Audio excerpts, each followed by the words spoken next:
ప్రపంచమంతా ఎప్పుడెప్పుడా అని ఎదురు చూస్తున్న అయోధ్య రామమందిర నిర్మాణం పూర్తి చేసుకొని జనవరి 22న బాలరాముడి విగ్రహ ప్రతిష్ఠ కార్యక్రమాన్ని పురస్కరించుకొని ఇల్లందు సత్యనారాయణపురం అడవుల్లో కొలువై ఉన్న హజరత్ నాగుల్ మీరా దర్గాలో స్థానిక మహిళలంతా కలిసి రకరకాల ప్రసాదాల తయారీ కార్యక్రమంలో పాల్గొనడంతో నాగుల్ మీరా దర్గాలో పండుగ వాతావరణం నెలకొంది. సోమవారం నాడు ఈ ప్రసాదాలు స్వామివారి అక్షింతలతో దర్గాలో కొలువై ఉన్న పట్టాభిరాముణ్ణి వెండి ఊయల్లో కోలాటాలతో కొమ్ము నృత్యాలతో నడుమ డప్పు వాయిద్యాల పురవీధుల గుండా ఊరేగిస్తూ సత్యనారాయణపురంలోని కోదండ రామాలయంలో ప్రత్యేక పూజలు నిర్వహించిన అనంతరం కుల మతాతలకు అతీతంగా సత్యనారాయణపురంలోని ప్రతి ఇంటికి ఆ అయోధ్యరాముని అక్షంతలతో పాటు 5 రకాల ప్రసాదాలు పంపిణీ చేయనున్నట్లు దర్గా కమిటీ వారు తెలియజేశారు. అనంతరం సాయంకాలం దర్గానందు అనేక సాంస్కృతిక కార్యక్రమాలు, నృత్య పోటీలు నిర్వహించనున్నామని, ఈ నృత్య పోటీల్లో గెలిచి విజేతలుగా నిలిచిన వారికి నగదు బహుమతి ప్రదానం చేస్తారన్నారు. సకల మానవాళికి ఆదర్శప్రాయుడైన ఆ శ్రీరాముడు నేడు అయోధ్య రామమందిరంలో బాలరాముడి రూపంలో విగ్రహ ప్రాణ ప్రతిష్ఠ జరుగుతున్న వేళ ఇక్కడ దర్గాలో జరిగే అశిష్య కార్యక్రమానికి భక్తులు అధిక సంఖ్యలో పాల్గొని ఈ కార్యక్రమాన్ని విజయవంతం చేయాలని దర్గా కమిటీ సభ్యులు కోరారు.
మాది ఇల్లెందు పక్కన సత్యనారాయణపురం, భద్రాద్రి కొత్తగూడెం జిల్లా.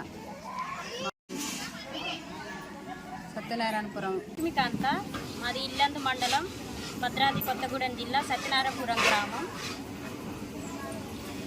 అయోధ్య రామ మందిరం బాలరాముడి ప్రాణ ప్రతిష్ఠ కార్యక్రమం సందర్భంగా హజరత్ నాగుల్ మీరా దర్గా నందు ప్రసాదాలు తయారీ కార్యక్రమము జరుగుతున్నది. ప్రసాదాలు దేవుడి తలంబ్రాలు సత్యనారాయణపురం గ్రామంలోని ప్రతి గడప గడపకు అందజేయాలని కోరుతున్నాము. నేను భద్రాద్రి కొత్తగూడెం జిల్లా, సత్యనారాయణపురం హజరత్ నాగుల్ మీరా మౌలాచాన్ దర్గా నుండి మేము ఈ బాలరాముడి ప్రతిష్ట కొరకు ఇందులో పాల్పంచుకోవడం మాకు చాలా సంతోషంగా ఉంది. ఈ ప్రసాదాలన్నీ మేము ఏర్పాట్లు చేస్తున్నాము. మా దర్గా దగ్గర నుండి గడప గడపకు చేరాలని మా యొక్క కోరిక.